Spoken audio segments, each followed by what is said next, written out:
Bonsoir à tous. Désolé, on est un peu en retard, mais ça va, je crois. 3 minutes. On a fait mieux que d'habitude. Merci d'être venu ce soir. Donc, comme vous avez pu voir, on vous a prévenu un petit peu à la dernière minute parce qu'on a eu un petit désistement sur la conférence qu'on devait faire. Donc, je me suis dit j'allais vous partager un petit peu mes tips and tricks sur Unreal que j'ai glané au fur et à mesure de mes expériences sur les projets que j'ai pu faire sur Unreal. Avec notamment de la série, du long métrage et du jeu vidéo. Donc ça va être assez court, hein, il y aura 20 points, 20 on va dire, astuces que j'ai glanées. Après, ça va donner lieu, je pense, à des questions. Et je pense qu'il ne faut pas hésiter du tout à en poser. C'est fait pour. Je tiens quand même à remercier Lenovo parce que toujours c'est eux qui nous ont sponsorisé pour pouvoir faire ces démos live. Donc là il y aura un petit peu de démo live ce soir. Et puis forcément l'école Georges Méliès et puis tous les membres de Level Up. Voilà, je vais pas tarder, on va commencer tout de suite et puis vraiment n'hésitez pas s'il y a la moindre question pendant ce que je vais vous montrer. Donc ça va toucher pas mal de choses sur les cheveux, les grooms et tout ça. Donc je sais que ça c'est des trucs qui sont compliqués à gérer sur Unreal. Là sur le long métrage sur lequel je travaille, c'est toujours tous les jours un peu Noël, mais dans le mauvais sens. Donc on va essayer de vous montrer les trucs et astuces et surtout c'est jambes en bois et bras en mousse. C'est-à-dire qu'il y a un truc qui marche, il y en a un autre qui marche pas. Ça va être beaucoup ça. Voilà. Bon, je commence tout de suite, comme ça on perd pas de temps. Je te donne le micro pour les questions si besoin. Merci. Oups là. Alors, du coup, on va faire étape par étape. Donc, il y a pas mal de petits trucs. Donc, il n'y a pas que du groom. Hein. Il y a aussi des trucs et astuces. Donc, notamment, celui-là, c'est un peu le premier. Je me suis dit, que c'est la trouvaille. Si j'avais su avant, ça m'aurait bien aidé sur des productions, des séries ou des longs métrages. Le problème qu'on a, c'est quand on utilise Perforce pour synchroniser les fichiers d'un projet, ça va tout sur le disque local. Et on se retrouve vite des fois avec des projets qui font plus d'un téraoctet. Et on n'a pas forcément de place nécessaire pour accueillir ce projet-là. Alors je sais qu'il y a plusieurs façons aussi de contrecarrer ça. C'est en utilisant des virtual assets qui permettent de dire à Perforce que de ne charger que ce que le graphiste a besoin et pas de charger le projet entier. Donc ça aussi, c'est quelque chose qui est possible, mais c'est plus compliqué à mettre en place. Sinon, il y a le plugin content. En fait, le plugin content, c'est... donc normalement, j'ai un petit projet que mon clavier ne marche plus. Ah si, c'est bon. En fait, on peut dire à Unreal, fais-moi un plugin, mais en fait, il n'y a pas de plugin, de tool dedans. C'est plutôt, donne-moi un endroit où j'ai un content différent du projet actuel. Donc on peut aller dans plugin et tout simplement faire add et faire un content only. Et en fait, on peut venir taper sur un endroit sur le NAS, notamment, donc, pour aller chercher des gros assets. Donc ça sert surtout pour, par exemple, si vous avez beaucoup d'hétérogénéous volume, donc de VDB, ou des alambics à charger, et qui pèsent peut-être des fois 2 gigas. C'est très animation centrique. Hein, là, pour le coup, le jeu vidéo, ça ne va pas être très utile. Je vais essayer d'éviter les acouphènes, les Larsen, pardon. Les acouphènes, c'est vous qui allez en avoir. Est-ce que vous m'entendez bien? C'est bon? Je vais peut-être prendre le micro. Ouais, je veux bien le micro en attendant, parce que j'avoue qu'on ne m'entend pas très bien. Ouais. Ah, tu viens de le couper? Ah, bon. Eh ben, je vais parler comme ça. Alors, du coup, en gros, en fait, c'est vraiment très animation centrique parce que c'est des gros fichiers à gérer. En jeu vidéo, c'est pas forcément le cas, mais quand on fait des films, on va vouloir chercher la performance avant la qualité avant la performance. Merci. Et ouais, c'est mieux. Et du coup, ça permet de venir taper dans un réseau, dans un NAS, dans un endroit, dans un disque partagé. Le seul inconvénient qu'il peut y avoir, c'est que quand on fait ça, on se sort de tout ce qui est révision Perforce. Donc en gros, on n'a plus du tout de synchronisation avec les checkouts, etc. On est vraiment en dehors du Perforce parce que Perforce, il va être mappé. Donc là, je ne l'ai pas installé sur ce PC, mais en gros, il va mapper un endroit où il y a un workspace sur lequel il va pouvoir dire je check out, je check in, enfin voilà. Et là, en gros, ça sort un peu tout ça. Donc c'est c'est bien et il y a quand même des inconvénients. Et vous allez voir que la plupart des trucs à chaque fois sur ce que je vais vous montrer, c'est il y a des trucs bien et des trucs moins bien. Après, on peut très bien mapper cet endroit-là dans Perforce aussi, si besoin. Donc voilà, ça reste assez simple. Pour le coup, je n'ai pas forcément de démo à dire, à part que tester chez vous. C'est-à-dire que vous pouvez faire un Add Content Only, le mettre sur votre NAS ou sur un autre disque, mettre des contenus dedans, et en fait, vous allez pouvoir y accéder. Donc ça veut dire quoi? Ça veut dire aussi que vous pouvez faire des banques aussi de projets en fait, qui contiennent des choses que vous voulez ramener sur plein de projets différents. Donc vous avez par exemple votre Blueprint Library avec plein de trucs que vous aimez tout le temps utiliser sur tous les projets. On peut aller faire un Content Library de ça et de venir le plugger sur tous les projets que vous pouvez utiliser plus tard. Et toujours le mettre à jour en fonction des projets. C'est ça qui est bien. C'est-à-dire que c'est multi-projets au final. Le deuxième, c'est un petit truc, mais tout bête. Mais c'est en fait, la plupart du temps, maintenant, on travaille quasiment qu'avec des lumières dynamiques. Donc, on n'a plus vraiment besoin de béquer. Donc, le static lighting, ça permet de béquer la lumière, donc de registrer en fait l'information de lumière en texture sur, en général, le deuxième UV, l'UV1, qui va être dédié à ça. Le fait de le désactiver, ça va vous faire gagner deux buffers. Deux buffers qui vont vous permettre d'utiliser dans les matériaux, le matériel à eau et les bends normales. Les bends normales, en fait, c'est sous-estimé. L'utilisation est sous-estimée. Là, je ne me suis pas pris la tête. La documentation est très claire. C'est, en gros, ça vous permet d'éviter les réflexions propres dans les cavités. Donc, notamment sur ce petit modèle-là, on va pouvoir voir... ça zoome pas trop, mais voilà. En fait, on va pouvoir voir tout de suite que ça va tout de suite, au niveau de l'intégration de la lumière et de la réflexion, beaucoup mieux marcher, avec notamment Lumen Reflection et les Global Illumination. Donc ça, c'est un petit truc. Donc, par contre, ça nécessite de sortir de Substance Painter une map de normale différente. Donc, c'est pas une normale map classique, c'est une bend normale, mais ça, en fait, Painter le fait. Vous pouvez aussi très bien le générer directement depuis Unreal, si vous avez votre modèle et qui n'a pas d'UDIM. S'il y a un UDIM, c'est foutu.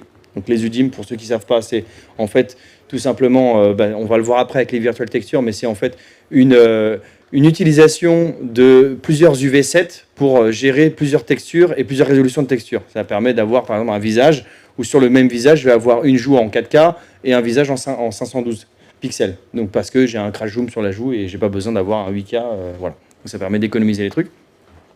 Donc avec le modeling tool, je ne sais pas s'il est chargé ici.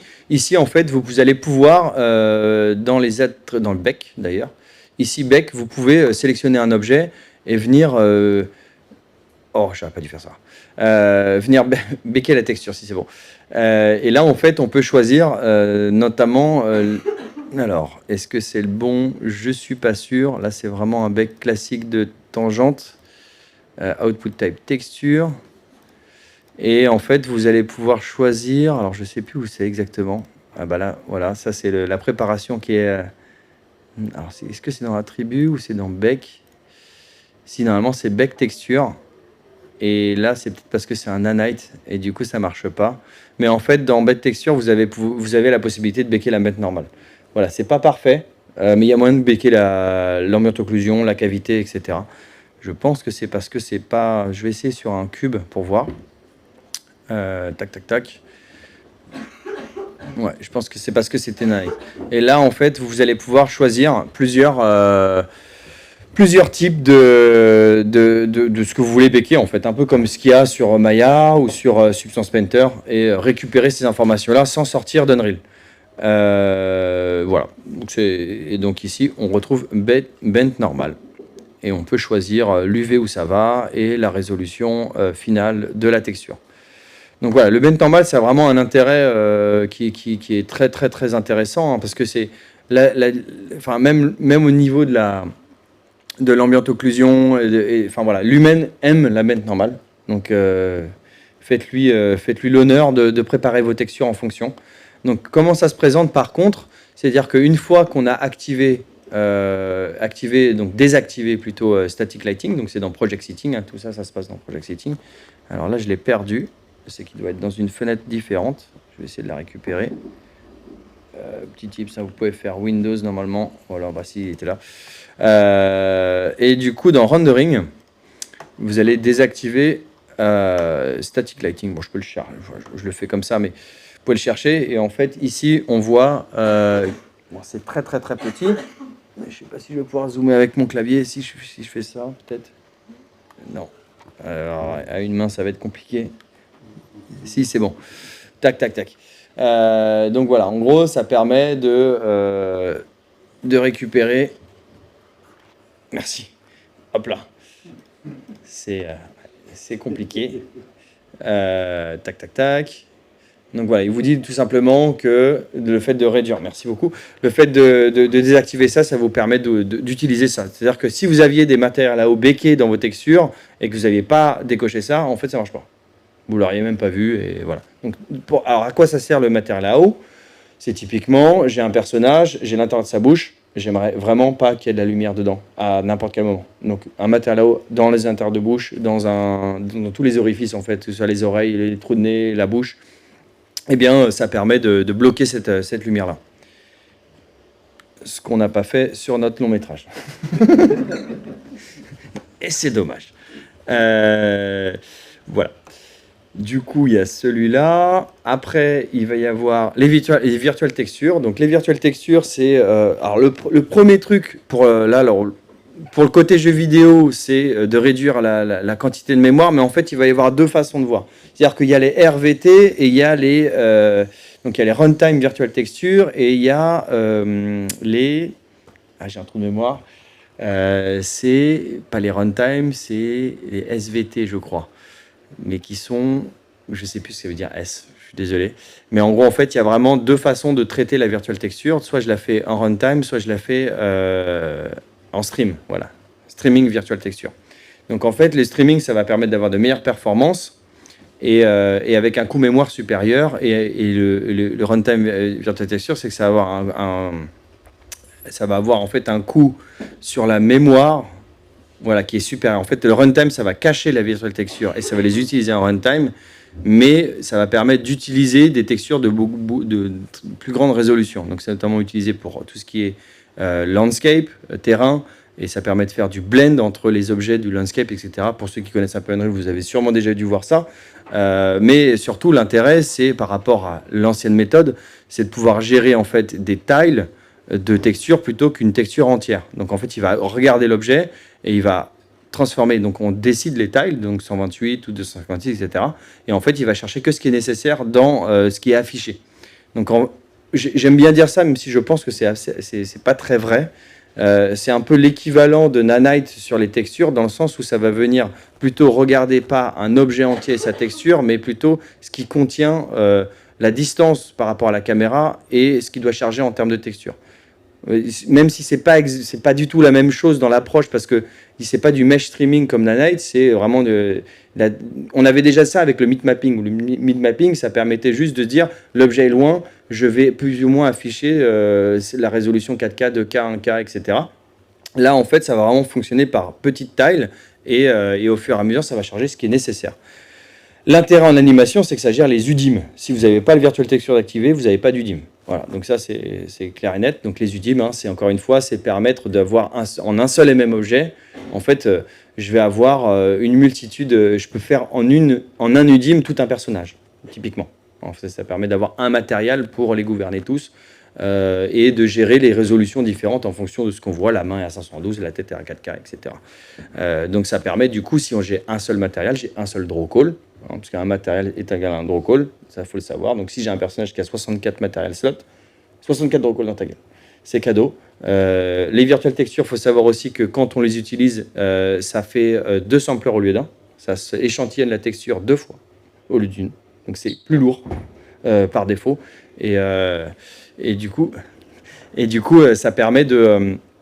voilà, il y a des avantages et des inconvénients à chaque fois. Ça dépend de ce qu'on veut faire, mais si on sait qu'on va avoir des grosses textures type Megascan, etc., machin, ou des trucs de 8K, 4K, la virtual texture est hyper intéressante. Maintenant, si on a un petit jeu avec une DA qui est assez faible en termes de performance, en termes de poids de calcul, bah faut mieux pas utiliser virtual texture et se dire je vais rester sur du 1024 classique, ça va m'échantillonner qu'une fois la texture et pas deux. Mais voilà, donc en gros, c'est vraiment un truc de scale de projet et il faut bien faire attention. L'hétérogénéous volume et la translucency. Donc ça, c'est voilà, vous allez voir, en fait, on va rentrer un petit peu plus dans le vif du sujet. Donc là, moi, j'ai voulu mettre un peu en lumière les problèmes qu'on a quotidiennement sur le long métrage sur lequel je travaille, mais en fait, même en général, dès qu'on veut utiliser de la transparence, en fait, sur le temps réel. Et la transparence, c'est souvent l'enfer. Donc là, je vais essayer de passer avec le micro. J'espère qu'il va fonctionner. Est-ce que vous m'entendez bien ? Ça va ? Au fond ? Ok, nickel. Donc en gros, ce que j'ai fait, c'est que j'ai fait un petit projet où je me suis d'ailleurs amusé à utiliser la nouvelle scène démo de Megascan. Donc je vais sortir de la caméra. Tac. Donc voilà, ici on a, je ne sais pas si vous l'avez ouvert, etc. Bon voilà, c'est du Megascan à fond. C'est hyper intéressant parce qu'il y a plein de trucs sur comment utiliser. Donc on peut se balader dedans. Ça tourne plutôt bien, même sur un PC portable. Voilà, donc moi j'ai préparé des petits nuages, un petit Megascan et des cheveux, histoire de voir, parce qu'on se dit ouais c'est bien, MetaHuman c'est super, les VDB c'est super, mais ensemble c'est pas super, ça marche pas très bien. Déjà en premier lieu il faut savoir que là ça utilise, donc si je crois que je vais, de mémoire si je vais là, on va voir le Megalight. Donc ça utilise Megalight, là, la fameuse démo, je ne sais pas si vous avez vu, mais en fait on peut avoir une quantité de lumière énorme sans que ça coûte trop cher. Hein. Vous voyez, en fait là je suis pas, si je fais show FPS, je dois être à 36 FPS, ce qui est vraiment bien par rapport au nombre de lumière. Donc voilà, on dit « Ah, Megalight c'est super ». Bon, Megalight ça ne marche pas avec les cheveux. Voilà, c'est sur cette pointe-là. Si je vais dans Detail et que j'active Megalight, ça ne fait rien, ça ne marche pas. Donc là, voilà. Hop,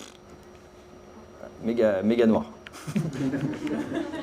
Donc voilà, donc c'est des trucs, mais ça c'est normal. Vous allez le voir à force d'utiliser Unreal, c'est qu'en général ils sortent des trucs et ils oublient les cheveux. J'aime pas les cheveux. Enfin, c'est tellement un pipe différent que ça vient à la fin. Et c'est pour ça que, voilà, effectivement, je porte une casquette et je cache la misère.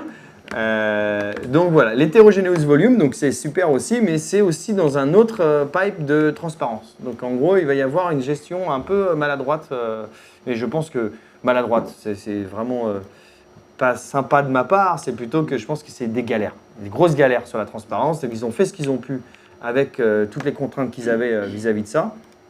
Et donc, on va essayer de regarder ça au fur et à mesure. Donc, normalement, j'ai mon petit shot.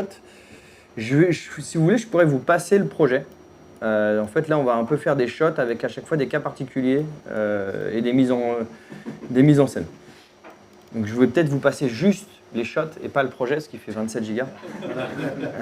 Voilà. Alors, est-ce qu'il va y avoir le premier crash? Non. Par contre, le clic ne marche plus. Ok, c'est bon, le clic est revenu. Donc en fait, le truc, c'est qu'il se passe, c'est que moi, j'aime bien, je me dis, ah bah c'est cool, là, j'ai le VDB qui est devant les cheveux, ça marche super bien, trop bien. Sauf que je me dis, tiens, donc si je fais ça, je me dis, bah voilà, c'est bon, il est caché, putain, ils ont géré, c'est trop bien. Sauf qu'après, je vais m'amuser à me dire, bah j'ai un contre-champ. Et puis là, je regarde le contour des cheveux. Et je me dis, oulala, qu'est-ce qui s'est passé? C'est dégueulasse. C'est pas du tout ce que je voulais. La transparence est crado. Enfin, ça marche pas, quoi. Donc, en gros, là, la solution, c'est soit je lui dis, en fait, une petite console. Donc, c'est pour ça qu'ici, je l'ai mise. Donc, je pourrais aussi vous partager le... Donc, en gros, il faut cocher dans le Project Setting Composite with Translucency. Et en fait, ça donne lieu à... je vais plutôt faire ça. Ça donne lieu à... Excusez-moi, je m'y perds. À l'utilisation d'une variable, d'une console variable. Donc là, il va y en avoir ce soir beaucoup. Hein. De toute façon, il y en a 8800, je crois, dans Unreal. Donc, il y a de quoi faire. Donc voilà. Donc là, en gros, cette variable-là, elle permet de dire... Eh bien, les cheveux, tu passes toujours devant. Donc tu dis, ah, bah voilà, c'est bon, ça marche. Maintenant, on revient sur le... ah, ça marche plus.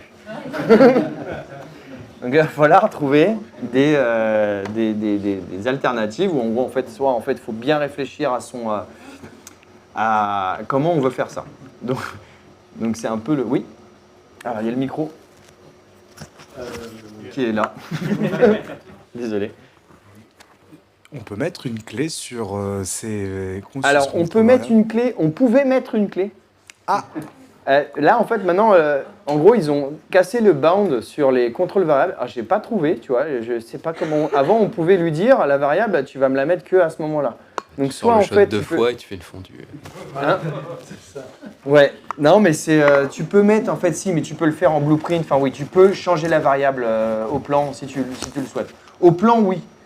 Après dans le plan en lui-même, c'est plus compliqué, mais ça se fait. Mais là je sais pas, j'ai pas eu le temps de parce que le 5.5 j'utilise très peu. Donc, malheureusement j'ai découvert pas mal de trucs en préparant ça, donc voilà.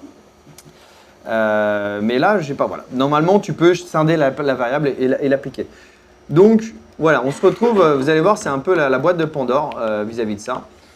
Mais ça permet au moins de résoudre le problème. Voilà. Donc, si par contre vous avez un plan séquence où ça fait ça, bah, c'est pas drôle.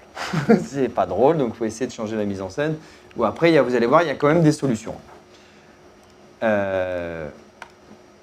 Après, il y a le Groom Translucency. Donc en fait, ça va revenir un petit peu à la même chose, mais là, ça va toucher pas que seulement l'hétérogéneous volume. Donc là, on va aller sur l'autre plan où j'ai mis une particule transparente. Donc là, on voit que la particule passe derrière. Et que par contre, la DOF fonctionne. Donc en fait, c'est que des trucs sur la Compose After Translucency. Donc Compose After Translucency, c'est... Le premier, c'est... en gros, il est avant tout. Donc il va se passer... Donc c'est avant tout, c'est-à-dire dans le calcul de la transparence et de la profondeur de champ, il arrive en premier. Donc, ça veut dire qu'il passe avant la transparence de ce qu'on voit, l'espèce de fumée verte, et avant le DOF, la DOF. Donc ça, c'est plutôt cool, ça marche plutôt bien. Mais ça crée, sinon c'est pas drôle, des problèmes au niveau des bords. C'est-à-dire qu'il ne va pas vraiment bien flouter et comprendre la transparence des cheveux.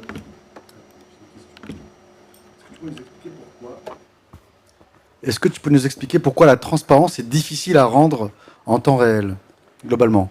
Alors, Étienne.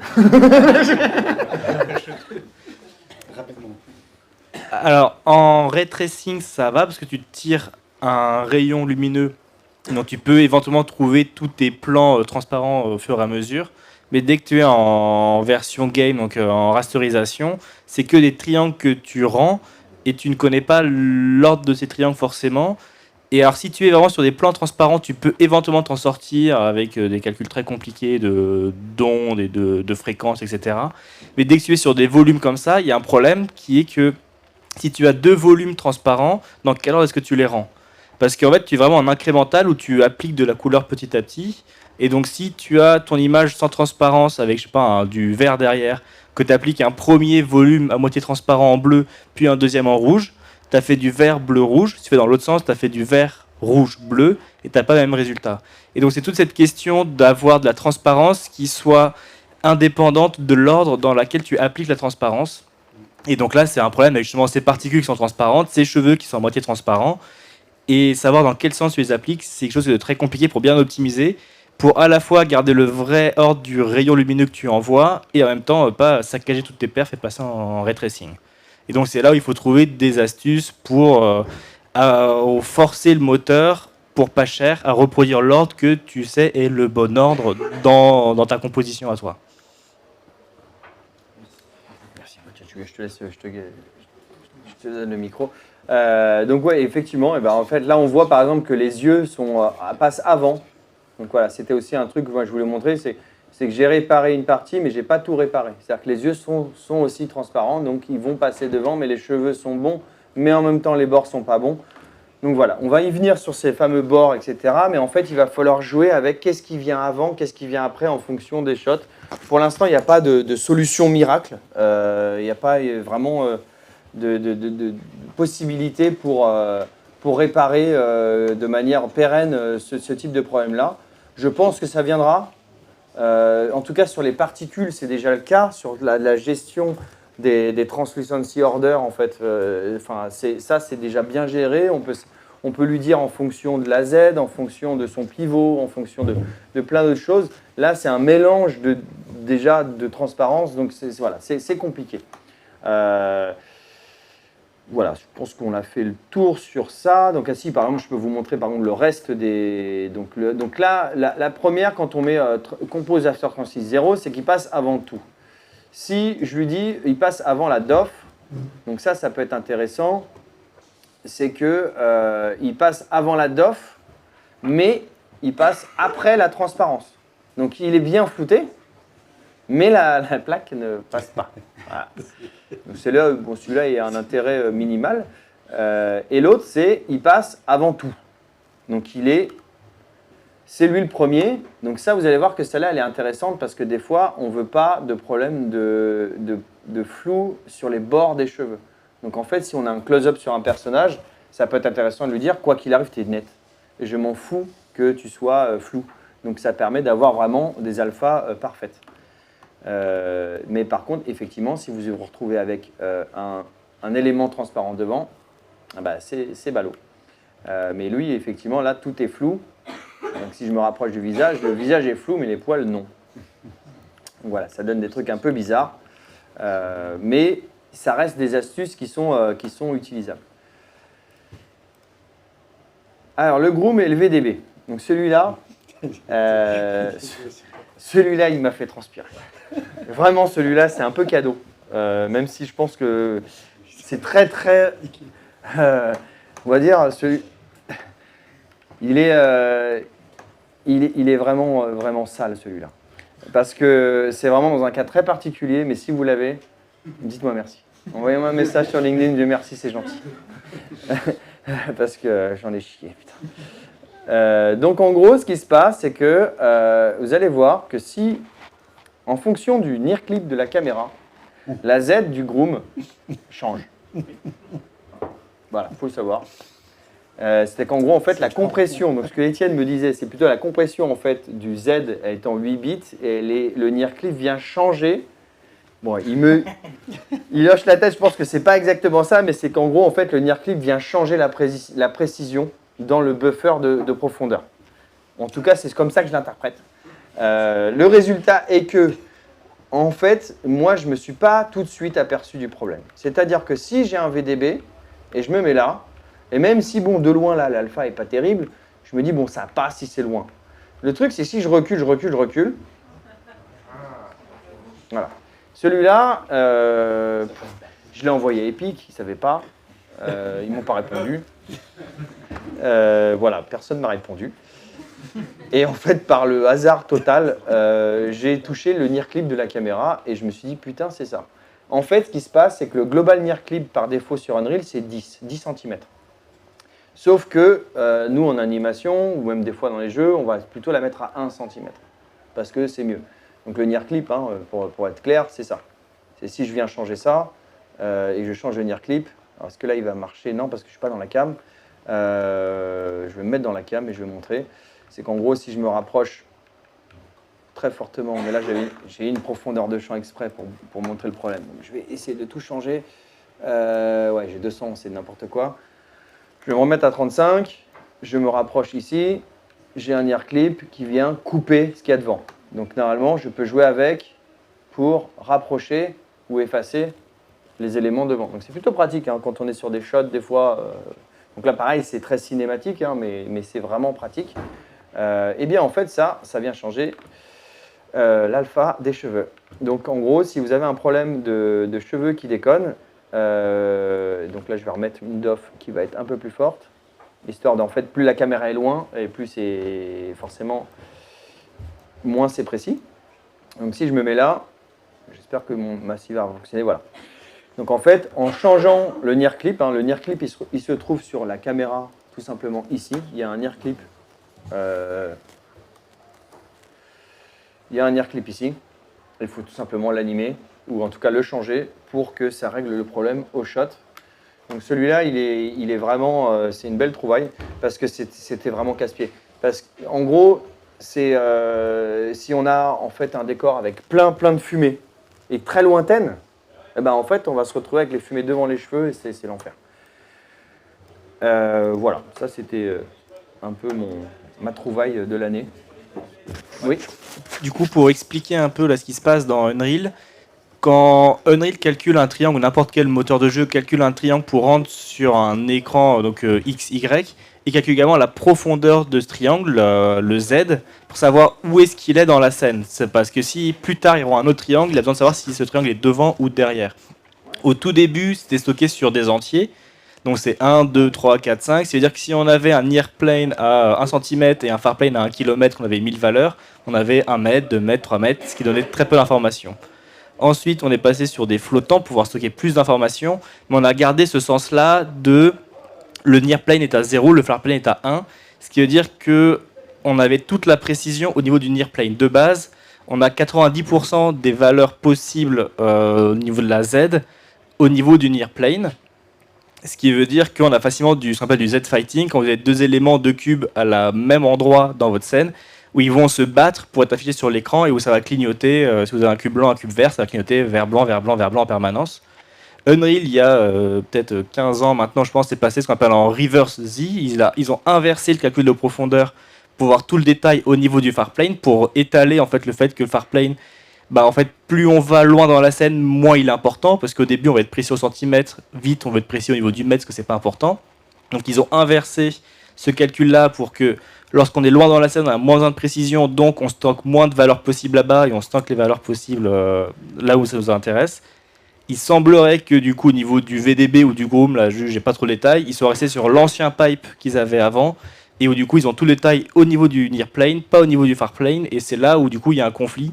De Z-fighting classique qu'on aura avec les deux plans, mais qu'on retrouve là, donc entre le Groom et le VDB, où il n'y a pas la précision de stocker la profondeur des deux proprement, et du coup les deux se battent un peu pour être au premier plan, parce que en fait, Unreal, localement, est capable de dire cet objet-là, il a 5 mètres ou à 6 mètres, il peut plus dire s'il a 5 mètres 50, et du coup là les deux se battent entre eux. Oui, ça flue. Ok, merci. Du coup, voilà, il faut savoir que là, on est sur la 5.5, donc le problème est toujours là. Et, donc peut-être. Donc pour finir, le near plane, qu'il soit 1 cm ou 10 cm, ça crée d'une certaine manière 10 fois plus de précision au loin parce qu'on a diminué la courbe exponentielle, on l'a divisé par 10, en fait on regagne beaucoup de précision là-dessus.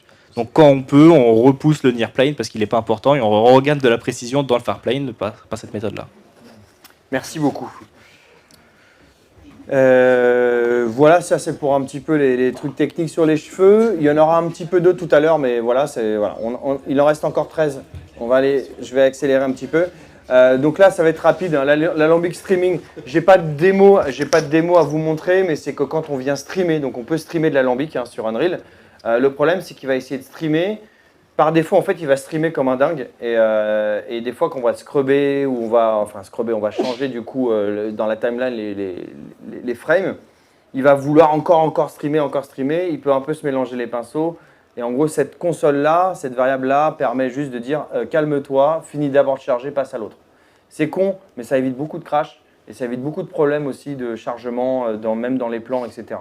Voilà, c'est un petit truc. Je voulais le mettre parce que c'est important. Oui. C'est quoi le streaming dans le cadre des FX?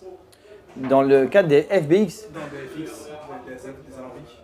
Alors le streaming, c'est tout simplement, en fait, l'alambic, il arrive en deux assets différents. Soit c'est du file, ABC file, et soit c'est du ABC component. En fait, ABC file component ou ABC component. Et en gros, l'ABC component, c'est juste, je prends l'alambic, je le charge en fait complètement. Donc c'est extrêmement lourd. Si on a un alambic de plusieurs gigas, ça peut être très long à l'importation, ça peut être très long aussi à l'utilisation. Quand on va devoir le charger pour un plan ou pour n'importe quoi, c'est hyper lourd. Donc le streaming, c'est bien, c'est que comme son nom l'indique, ça vient venir prendre que la frame ou une quantité de frames. Donc on peut d'ailleurs lui dire, si vous voulez, faut pas que je fasse ça, c'est plutôt ça. En fait, dans le projet Seating, je ne sais pas si je l'ai activé là, je ne suis pas sûr, on va voir. Géocache, normalement ici tu as un truc géocache, mais je pense qu'il n'est pas chargé. Ah voilà. Et donc ici en fait on peut lui dire à combien de secondes il regarde et combien de gigas il garde en mémoire dans la RAM avant de la vider. Donc voilà, on peut lui dire Donc ça va être un peu le truc sur le streaming. Ça permet de venir charger ce qu'on a besoin. Alors que l'ABC Component, là, je viens le charger, c'est chargé. Ça pèse 1 tonne, l'UA7, il est hyper lourd, mais au moins, il est là. Donc d'où l'intérêt du plugin Conton qui permet d'avoir des fichiers qui sont super lourds là-dessus. Du coup, voilà. Le Airs Look. Donc là, ça c'est un truc, c'est tout con. Mais pareil, c'est jamais activé par défaut. C'est dommage. Parce qu'en gros, nous en anime, on s'en fout de l'optime, entre guillemets. Hein, c'est relatif tout ça. Mais en fait, alors ça, pareil, j'ai pas d'exemple vraiment, mais en gros, ce qui se passe, c'est que par défaut, Unreal, il va venir couper le dernier segment de la curve des cheveux des grooms pour optimiser la pointe et pour que ça coûte moins cher. Ce qui fait que par contre, si je fais une coupe sur Yeti ou Houdini, ma coupe de cheveux ne sera pas la même sur Unreal. Les pointes seront coupées. Et ça, c'est pas ce qu'on veut. Donc en gros, il faut utiliser tout simplement cette variable-là. En gros, on lui dit use triangle strips 0 pour lui dire non, ne me coupe pas, n'essaye pas de m'optimiser. Donc il y a plein de choses dans Unreal en fait où il optimise par défaut parce que c'est quand même un moteur de jeu, mais en animation, non, on veut tout, nous. On veut pas la moitié d'eux, on veut vraiment l'entièreté. C'est vrai que c'est dommage qu'il n'y ait pas un template d'animation qui est fourni par Unreal là-dessus, parce que c'est plein de petites commandes comme ça qui seraient bienvenues d'activer par défaut en fait. Même si effectivement ça rajoute un coût, mais ce coût-là, en fait, il va aussi vous permettre de... Parce qu'en fait, il va quand même garder la transparence des pointes. Donc les problèmes qu'on a vus avec la DOF tout à l'heure, en fait, ils vont être amplifiés par le fait que c'est coupé. Voilà. Pourquoi j'ai fait ça, je ne sais pas. Voilà, du coup, on va passer à l'autre. Caméra preset, ça c'est tout con, mais en fait, dans vos configs de projet, donc là, si je vais dans le projet ici, et que je fais un show in Explorer, tac, tac, tac, et que je vais dans le config, ici, défaut engine, je vais voir la possibilité de mettre ça. En fait, c'est quoi? Ça me permet de créer mes propres film backseating. Donc, si j'ai des VFX à faire, n'importe quoi, j'ai une caméra spécifique à un tournage ou une caméra spécifique sur mon film, je peux lui rentrer la taille de son capteur, son crop seating, son aspect ratio, etc., etc., etc. Tout en fait, tout par rapport à ce que la caméra est capable de faire sur mon projet. Et ça veut dire quoi? Ça veut dire qu'en gros, je peux lui assigner après par défaut, quand je viens créer une caméra dans mon séquenceur, donc si ici je vais là, et que je lui supprime la cam, et que je lui crée une caméra, et bien par défaut, il va venir, alors je crois que si normalement, je crois que je peux faire ça, excusez-moi, c'est où? Je crois que c'est ça. Je vais essayer de zoomer un peu.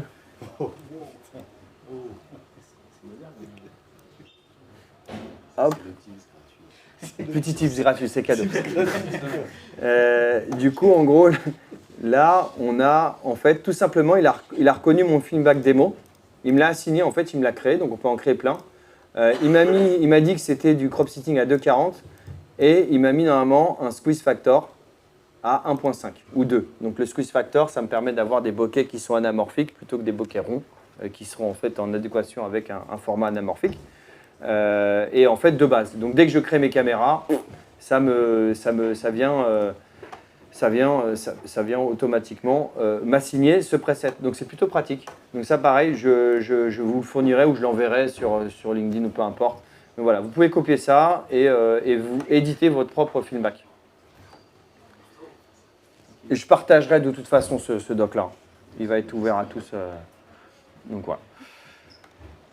Nanite and Ray Tracing. Donc celui-là, je pense que vous en avez déjà peut-être entendu parler sur des vidéos de plein de gens d'ailleurs. Donc là, en gros, on va retourner un petit peu en arrière. Il y a un ear clip, Ray Tracing, etc. Voilà. Donc ici, j'ai... Tac. Alors, je crois que je suis zoomé là, à mon avis. Même pas. Si. C'est un widget machin en et quelques. Ah ouais, c'est pour ça. Le widget, il est resté. Hop, hop, hop. Debug. tac. Et Widget Reflector 1. Voilà. Donc là, en gros, ce qui se passe, c'est que quand on va utiliser Nanite et du ray tracing, on va avoir des problèmes de ces petites ombres de merde là. Ces petites ombres qui sont pas très jolies. Elle connaît très bien ça. Alors attends, est-ce que je peux me rapprocher? Je vais essayer. Donc j'ai Shift C d'ailleurs hein, pour sortir de la caméra à n'importe quel moment. Hop.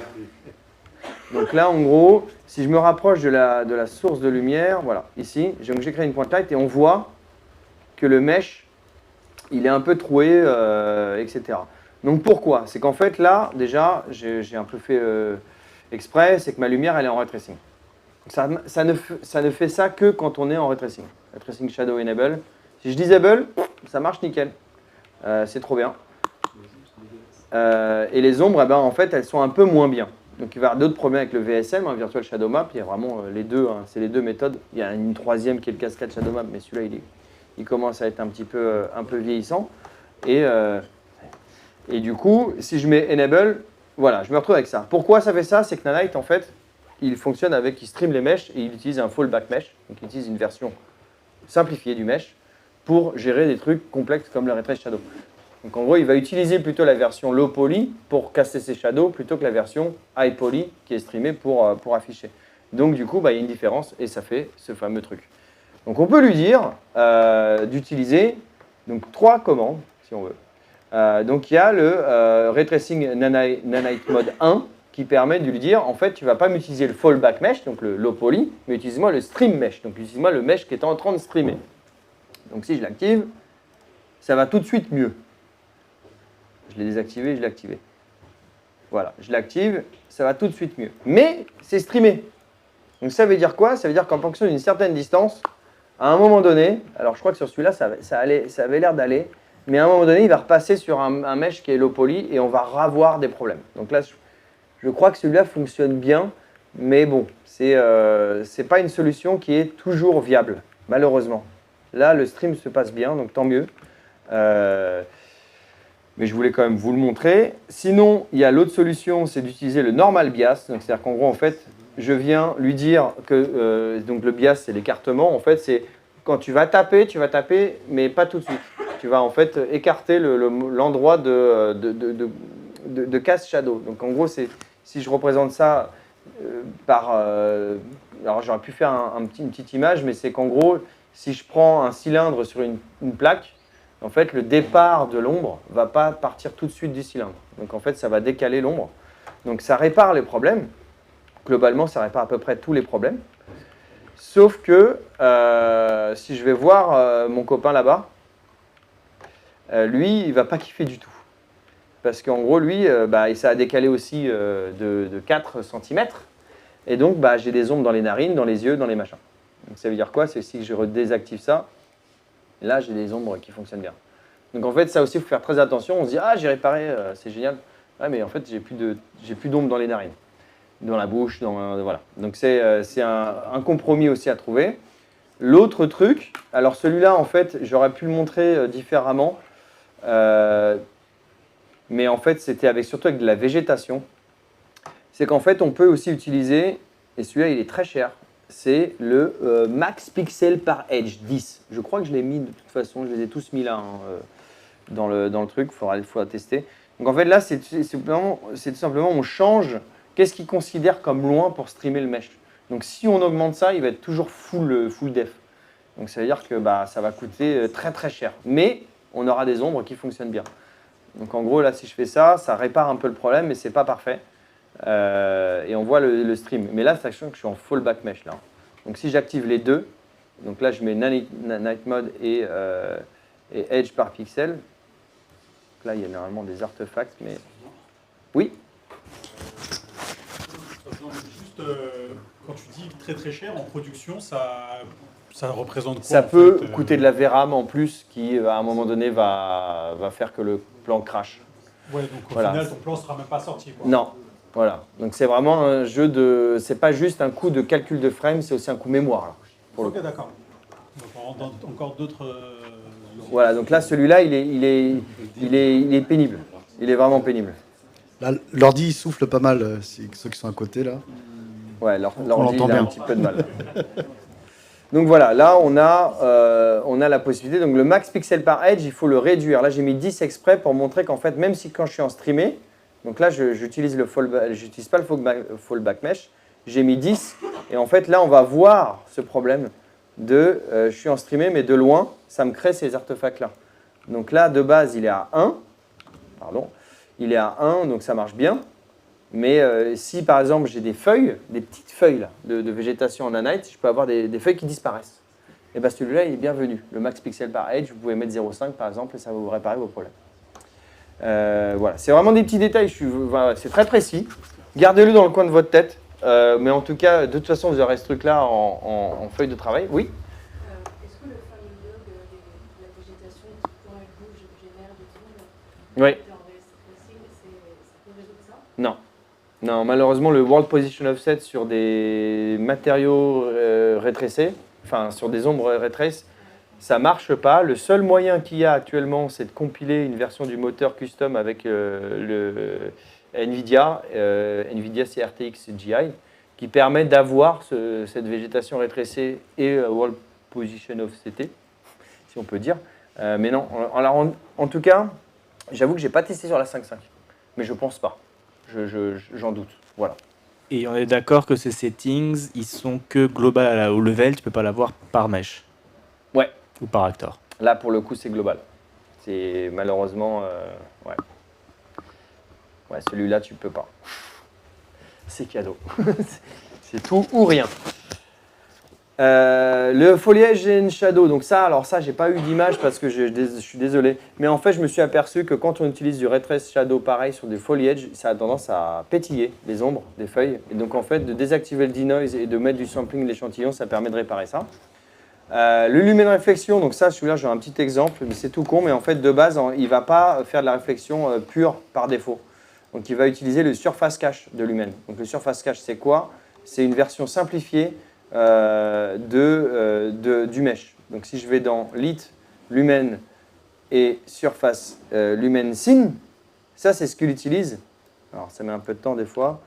Ça c'est ce qu'il utilise pour faire ses caches, pour faire ses rebonds de lumière et ses réflexions. Donc c'est vraiment une version simplifiée, c'est une version qui n'est pas hardware, enfin qui n'est pas rétrécée. Donc voilà, il va utiliser ça par défaut pour faire ses réflexions. Donc des fois, la plupart du temps, ça fonctionne. Mais des fois, on veut aussi un truc qui soit le plus propre possible. Donc, normalement, j'ai fait une petite... ouais, j'ai fait ça. Bon, c'est pas hyper parlant, mais ça devrait suffire. Donc en gros, en fait, là, j'ai changé. Donc ici, on est sur du surface cache. Donc on voit ici que c'est pas complètement réfléchissant. Là, on voit que ça a chopé toute la réflexion de toute la scène. Voilà, donc en fait, c'est juste cette commande-là, le Reflection Max Roughness to Trace, qui permet de dire, bah, en fait, si vous la mettez à 1, ça va toujours utiliser de la réflexion hit, si vous l'avez paramétré comme il faut, hein, c'est encore hit lighting, donc ça fait du vrai rebond rétrécé de réflexion. Eh bien, tu ne viens pas m'utiliser ta version simplifiée où je m'en fous, moi je veux vraiment mon truc. Par contre, ça coûte très cher. Voilà, il faut le savoir, ça coûte extrêmement cher. Ça a vraiment tendance à diviser par 2 ou 3 au temps de calcul. C'est extrêmement cher. Mais sur des close-up, des trucs comme ça, ça peut être vraiment, vraiment intéressant d'avoir ce truc-là.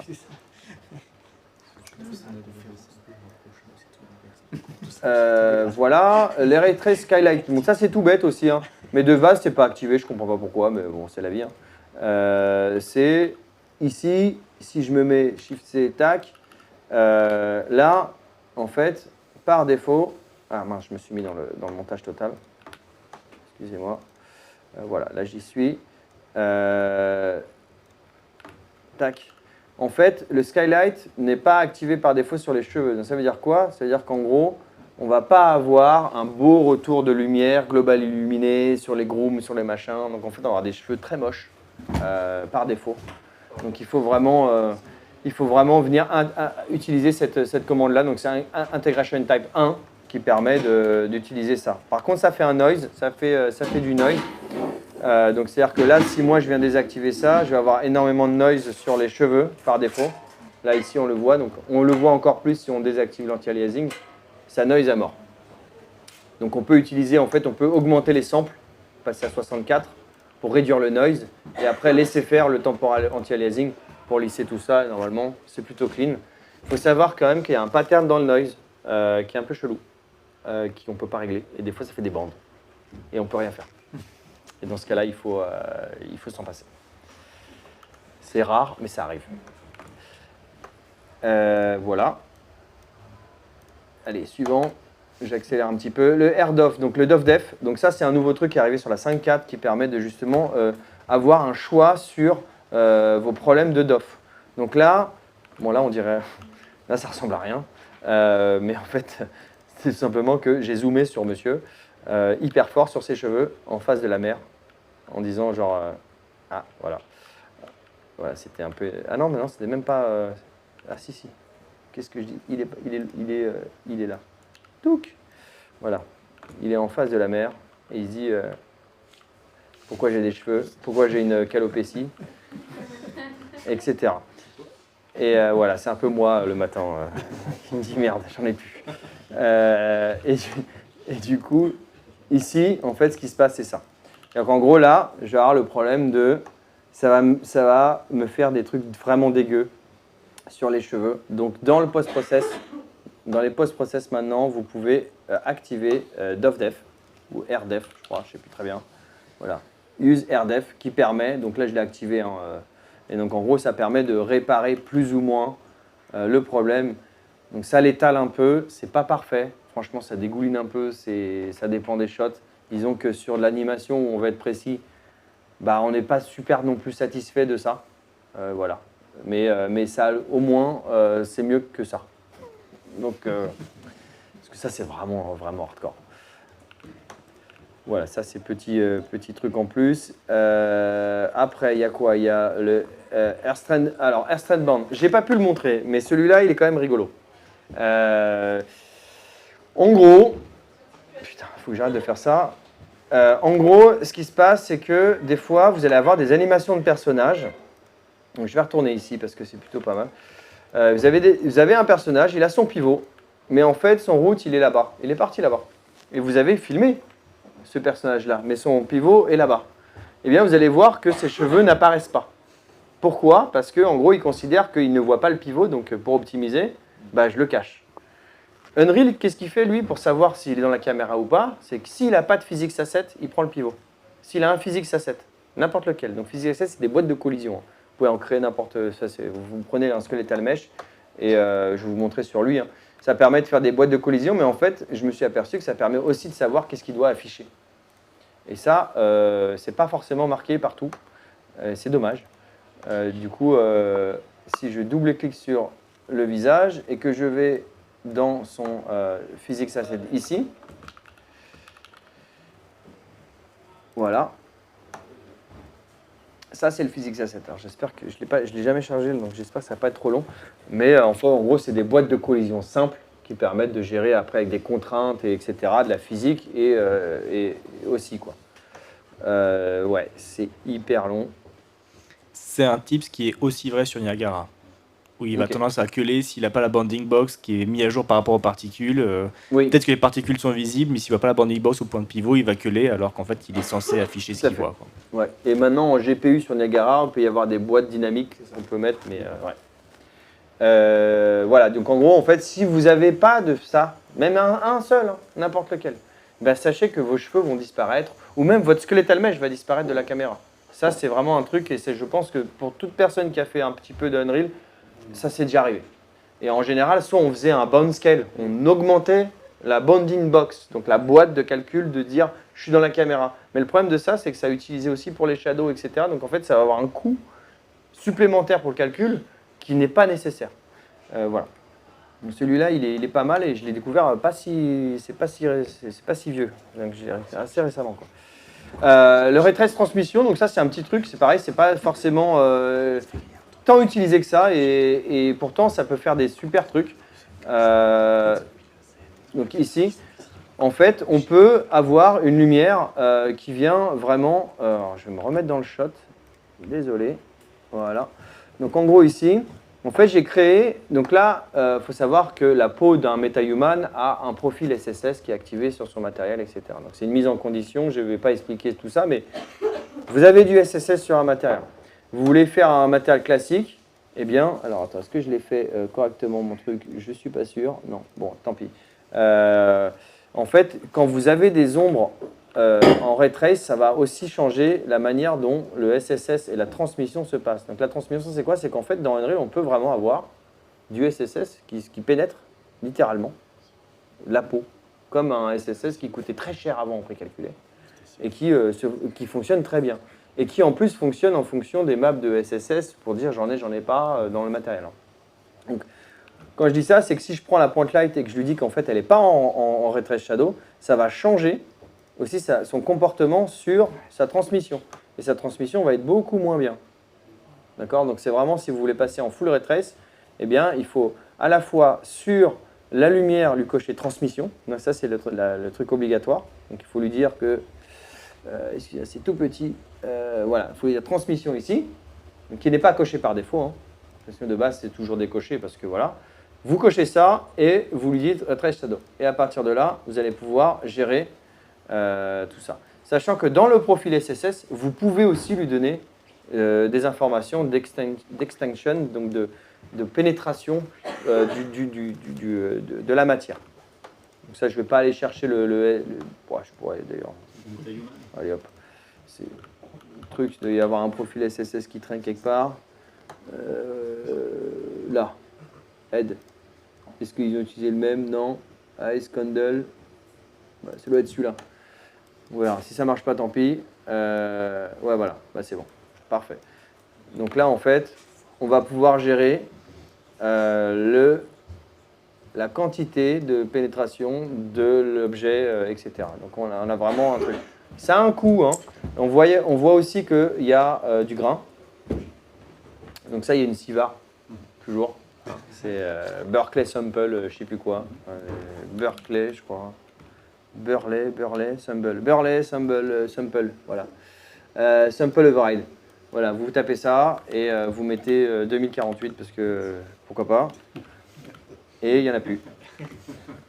Quasiment plus. Et sachant que là, j'ai pas d'aliasing. Et quand j'en ai pas, voilà, c'est tout lisse. Donc vous avez aussi la possibilité de gérer ça. Donc si je mets, pour la démo, si je mets 16, ça va être crado. Et encore, même pas. Ouais, tu vois, l'aliasing fonctionne bien. Enfin, l'anti-aliasing. Et voilà. Voilà, ça c'est petit type SSS, c'est plutôt rigolo. On peut s'amuser à faire des trucs genre, là c'est de la peau, mais sur de la végétation, sur un truc vachement chlorophyllé à mort, et enfin de l'aloe vera, j'en sais rien, mais voilà, c'est plutôt cool. De l'huile de jojoba. Voilà. Du coup, l'autre, c'est les volumetric cloud lighting. Bon, ça c'est un petit truc, mais en fait, les volumetric cloud Unreal, on peut, du coup, c'est un truc super puissant, super intéressant. C'est du ray marching qui permet de faire des super nuages. Et on peut en fait venir taper avec des point light dedans, si on veut, pour lui donner un peu plus de contrôle artistique. Donc là, en fait, vous voyez, j'ai éteint toutes les lumières, j'ai mis un ultra dynamic sky pour avoir les machins, et puis ça n'a pas bien mis à jour Lumen.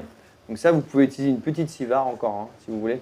C'est le update, Force Lighting Update de Lumen pour voilà, forcer tout ça, si vous voulez. C'est pas hyper utile, mais c'est là.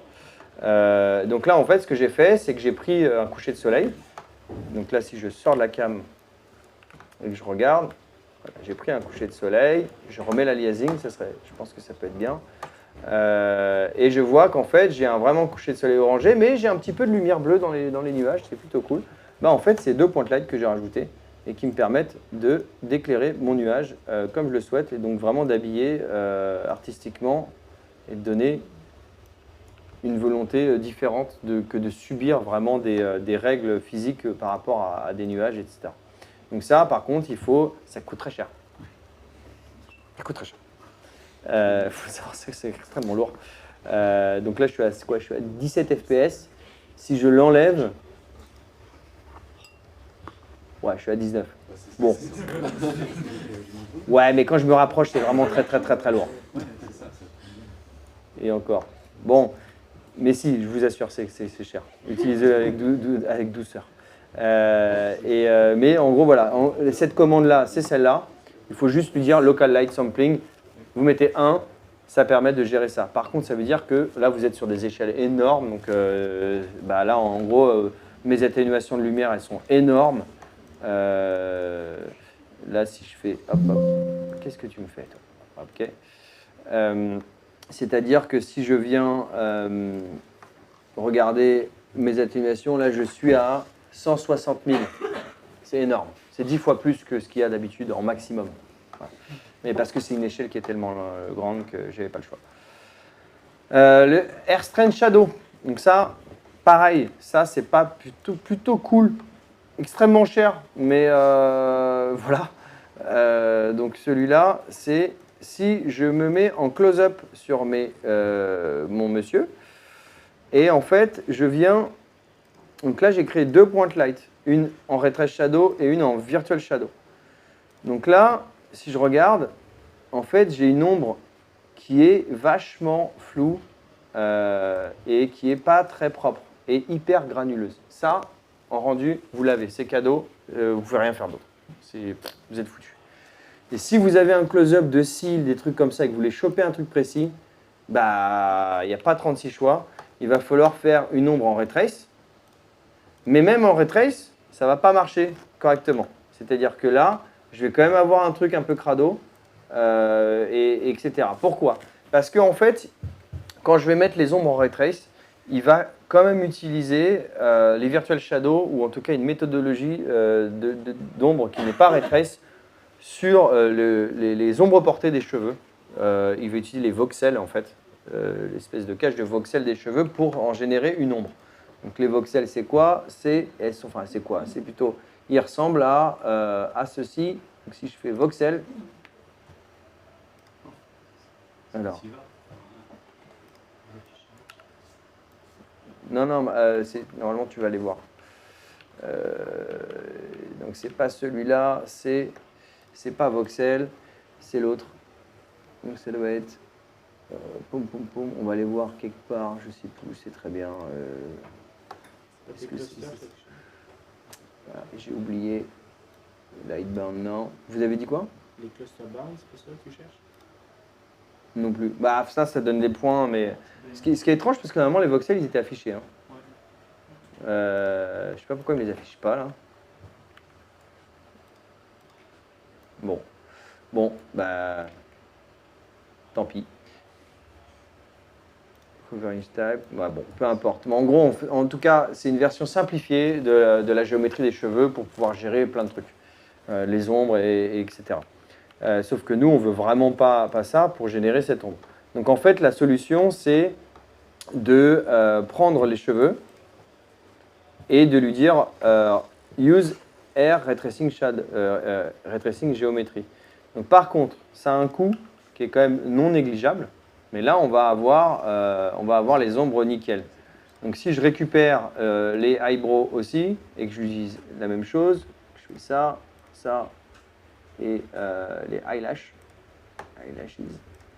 Voilà. Donc là en fait je me retrouve vraiment avec une ombre qui est beaucoup plus fidèle à la forme de mes cheveux.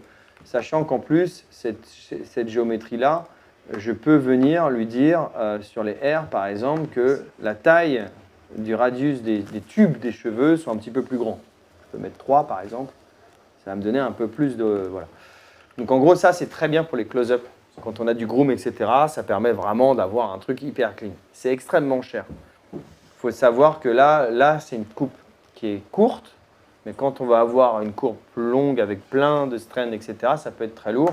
Et du coup, il y a une autre Sivar, que j'ai oublié de mettre d'ailleurs, qui s'appelle le BR-Urtri, je crois. Attends, BHV, BVH. Voilà, le Force Rebuild BVH. Je crois que de base de mémoire, il est à 4. Et non, il est à 1. Et ben voilà, c'est bon. Parce que de base, il était à 4 et je sais pas pourquoi d'ailleurs. Mais voilà, 1, c'est très bien. Non, là, c'est bon. C'est pour ça que ça l'affiche, à mon avis. Donc vérifiez bien qu'il ne soit pas à 4. Parce que sinon là, votre truc il plante instant. Hein. C'est genre GPU crash, Unreal se ferme et puis ciao quoi. Voilà. Le master matériel, bon ça c'est un petit truc, c'était rapido. C'était histoire de montrer ça parce que moi c'est la manière dont j'aime bien travailler les masters matériels maintenant. Donc dans démo, en fait, plutôt que d'avoir un master matériel, donc les master matériels, ça permet d'avoir un matériau pour les gouverner tous, où genre il va faire tous les trucs opaques, etc. Machin. Et en fait, moi, ce que j'aime bien faire maintenant, c'est un truc un peu vide. C'est-à-dire qu'en gros, il va se retrouver avec juste ça et un matériel fonction. Et dedans, je vais avoir en fait que du matériel attribute. Et je vais avoir en gros un make matériel où je vais nourrir mes trucs avec ma base color et mes UV, etc. Donc ça, c'est des reroute nodes. Et ça permet en fait, ça permet quoi? Ça permet aux équipes, par exemple, là, ici, si moi, j'ai une équipe de FX, donc c'est ce qu'on fait sur le film, en fait, là. Une équipe de FX, il vient prendre ce qui l'intéresse, donc il fait un break matériel, pas un break, il va faire un get. Il fait un get matériel et il dit, bah tiens, j'ai un FX qui va modifier la normale de mon matériel. Donc je prends la normale, qui est là, je la modifie et je viens la set après, je viens la remettre. Donc en fait, on vient avec ça, on va pouvoir à chaque fois venir prendre un morceau du matériel, le modifier et le remettre dans le pool. Et ça, je peux faire une matériel fonction qui vient venir à l'intérieur, qui se plug. Bon, je vais le faire, de toute façon, c'est pas très compliqué. Ça prend 2 secondes. Et je fais un matériel fonction et je lui dis, bah voilà, je veux que ça soit mon MF FX et je l'ouvre, je récupère mon master matériel ici, ce que j'avais fait là. Je le colle, je lui dis, l'output c'est ça, l'input c'est en fait une function input, et c'est un matériel attribute, qui est ici. Et je le mets dedans. Donc là, voilà, tout simplement ici, ça va être ma zone de travail pour mes FX. Donc en fait, là, je peux get ce que je veux sur le FX que je veux faire, qui va être s'activer que sur l'objet que je veux. Donc ici, en gros, j'ai plus qu'à récupérer mon MFFX, le mettre là, et le plugger ici, et ça revient au même, et voilà. L'avantage, c'est quoi? C'est que ça, avec Perforce, c'est la vie.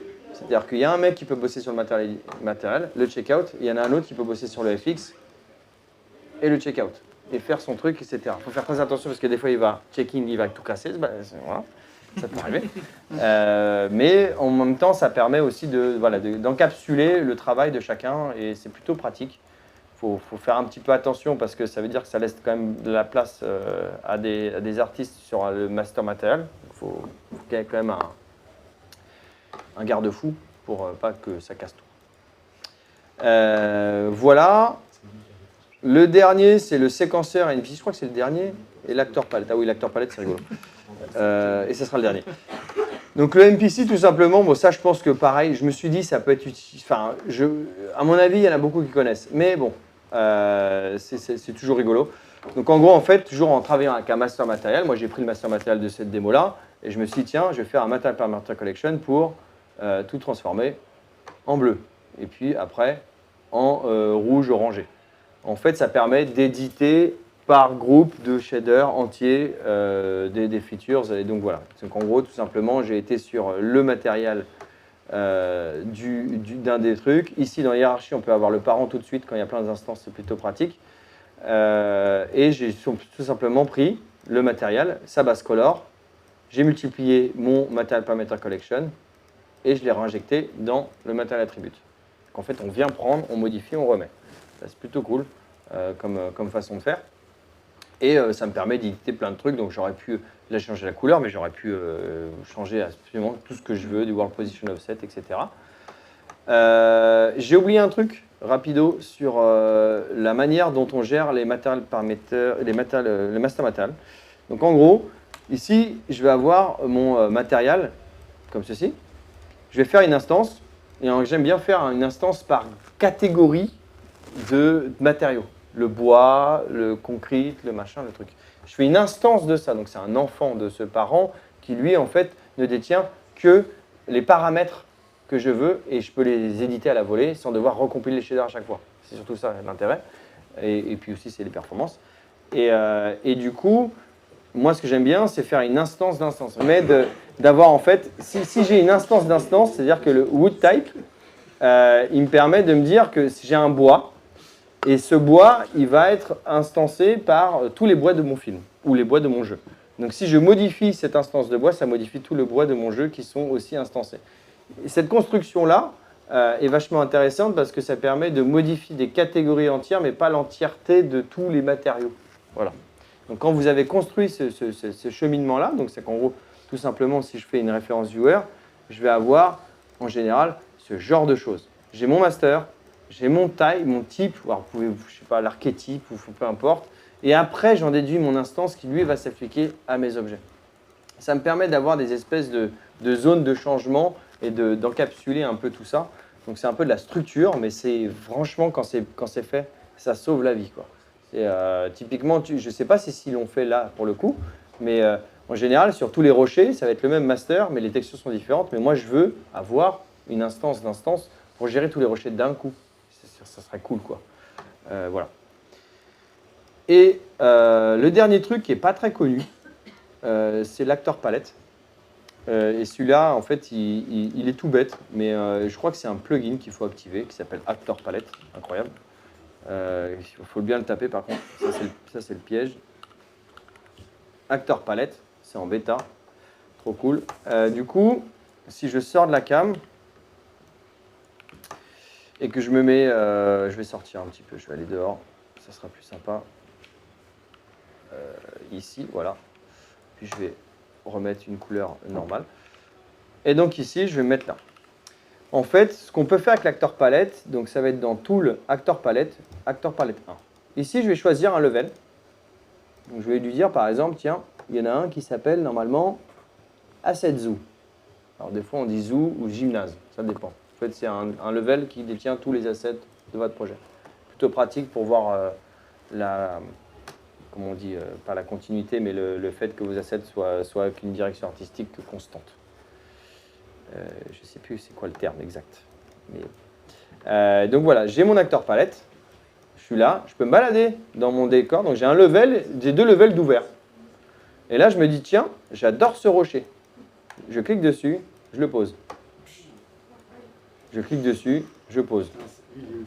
Et en fait, ça permet de poser tous ces assets qu'on a fait dans notre film, de cliquer dessus et de le poser, etc., etc. Donc c'est pas très connu, et pourtant en fait, pour faire du set dress, c'est incroyable. C'est juste incroyable. J'imagine que c'est la même avec les persos, les props. Les persos, les props, tout. Tu mets tout ce que tu veux dans le level, tu cliques dessus, tu le mets dedans. Voilà, donc ça c'est vraiment, vraiment puissant, et qui est en fait pas du tout utilisé ou très peu, quoi. Et pourtant... C'est dégueulasse. Hein? Ta créa est dégueulasse. Ah ouais, non, mais là on... Voilà, mais ça c'est un autre problème. Voilà, c'est ça. Non, mais ce truc-là est vraiment puissant, quoi. Et vous faites votre gymnase, et voilà. Le but, par contre, de votre gymnase, il ne faut pas qu'il soit trop lourd. Là, je vois qu'il y a plein de point light et tout ça. C'est pour ça que, normalement, il aurait plus fallu faire un truc en unlit, parce qu'on s'en fout. Et voilà. Et il y a à faire manuellement, à créer totalement manuellement et enregistrer manuellement, ou il y a un moyen de setuper quelque chose pour...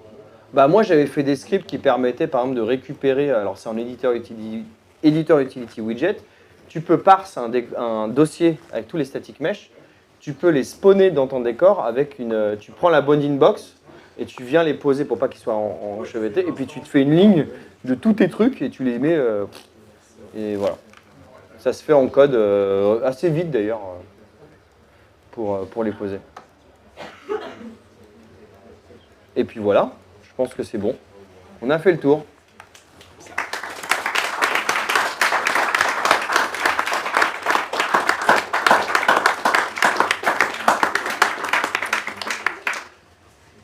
Est-ce que vous avez des questions ou ça va?